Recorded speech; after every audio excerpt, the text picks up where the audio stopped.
Picture this. It's late at night. The world outside is quiet, almost too quiet, and you're sitting alone in your room, the glow of your phone illuminating your face.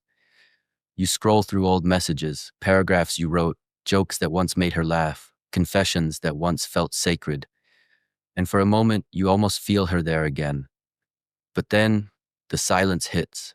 The energy is gone. The excitement has faded. The warmth that once made everything feel alive now feels cold. And you keep asking yourself the same question. What changed? You replay every memory, every word, every laugh, every promise. You search for the exact moment when connection turned into distance. But the truth is, it didn't happen in an instant. It happened slowly, almost invisibly, like water eroding stone. And that slow, quiet shift is far more painful than any dramatic breakup, because it doesn't give you closure.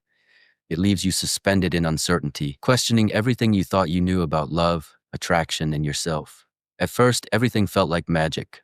The texts flowed effortlessly, the calls were endless, the late-night conversations made time disappear. You felt chosen, desired, alive.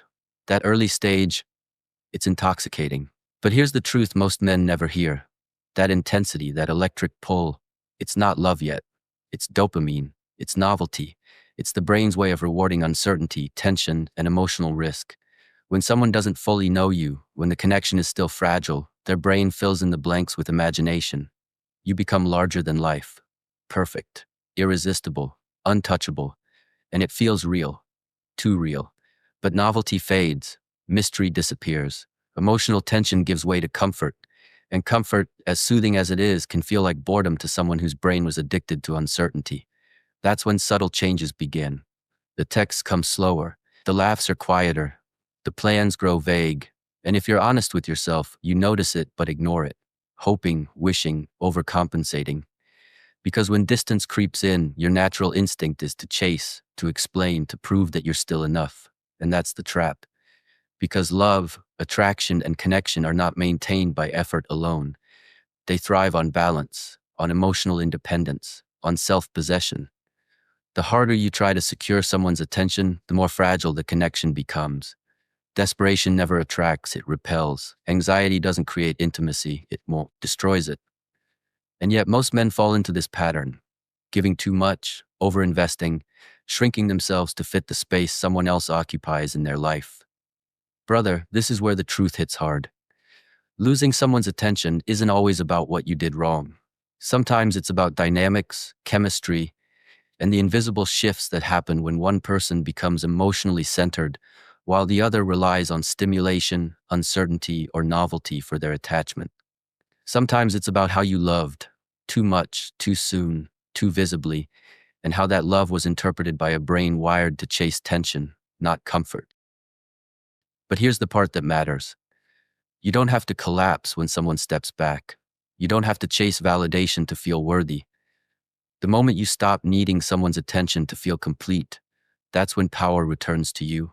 That's when clarity replaces confusion. That's when emotional mastery begins. Because love is not about control, it's about presence. Not about possession, but about self-possession. Not about proving value, but embodying it. So if you've ever felt that quiet sting of someone slowly pulling away, if you've ever stared at your phone in disbelief, if you've ever questioned your worth because connection shifted unexpectedly, stay with me. Because by the end of this video, you're going to understand what really happens when attraction fades. You're going to see the invisible forces that shape desire, the biological and psychological mechanisms behind emotional distance.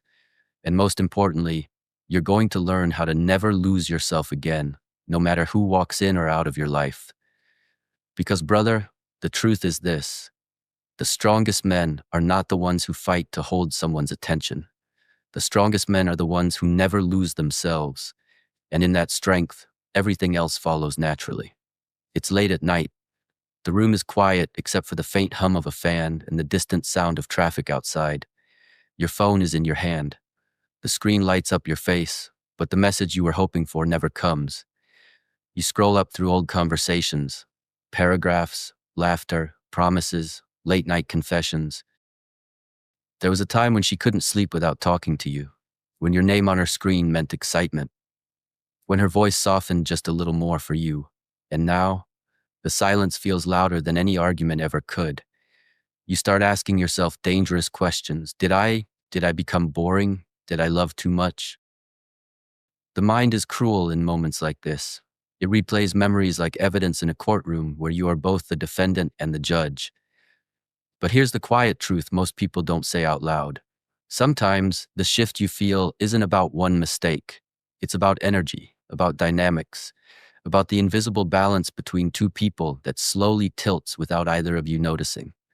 In the beginning, everything feels intense because it's fueled by novelty. The brain releases dopamine, the chemical of anticipation and reward. Every text is a surprise. Every touch is electric. Every unanswered call carries tension.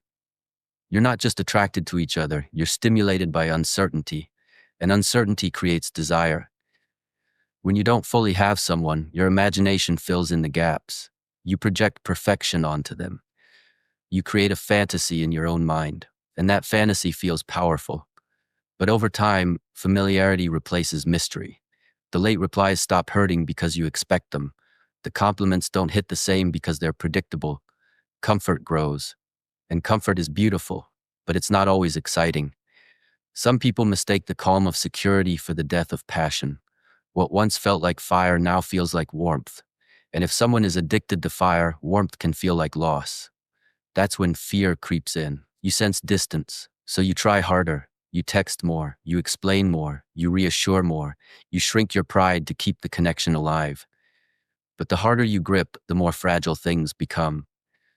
Love doesn't breathe well under pressure. Attraction doesn't thrive in anxiety. And when your confidence begins to depend on their validation, something inside you slowly erodes. Brother, listen carefully.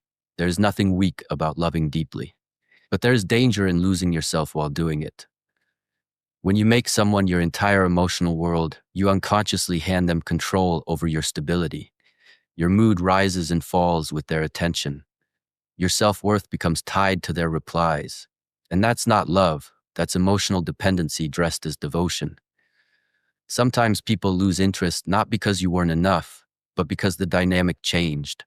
Maybe they were drawn to your independence, your focus, your calm energy, and over time you traded that for constant availability.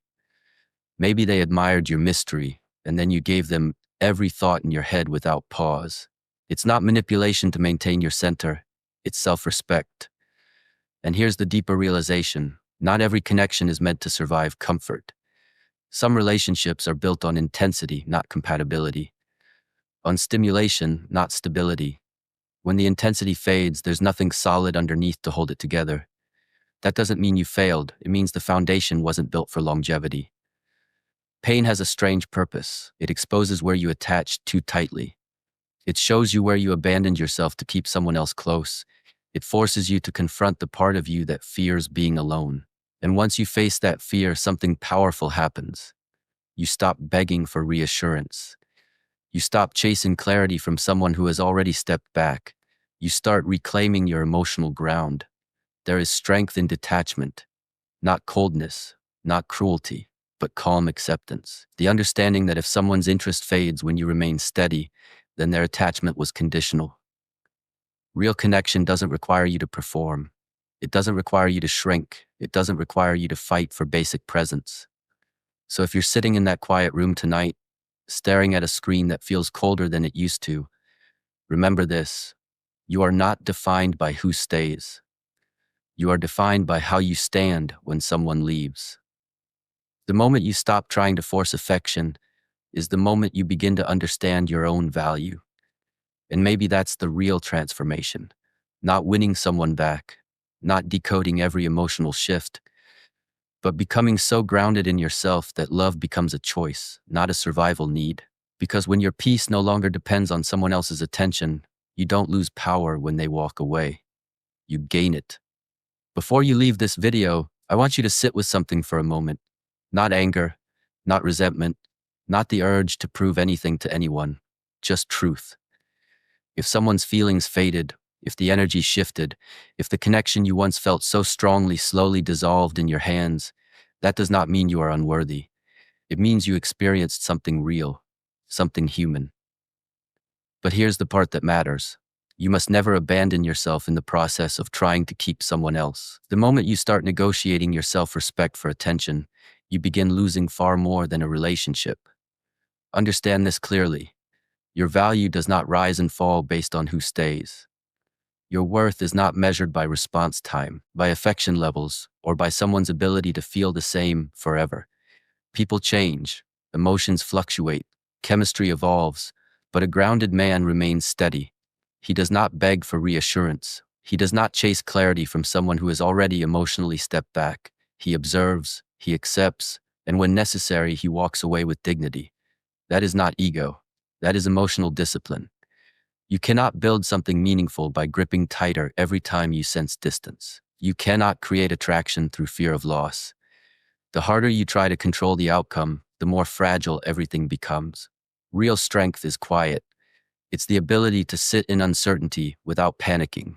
It's the ability to let someone choose you freely, without pressure, without performance, without desperation. And if they don't choose you, you choose yourself. Every single time. So if you're healing, if you're confused, if you're rebuilding after emotional disappointment, don't rush the process. Let the pain refine you, not harden you. Let it teach you where you overextended, where you attached too quickly, where you ignored your own instincts. Growth is uncomfortable, but it creates stability. And stability creates power. The kind of power that doesn't need validation to feel whole.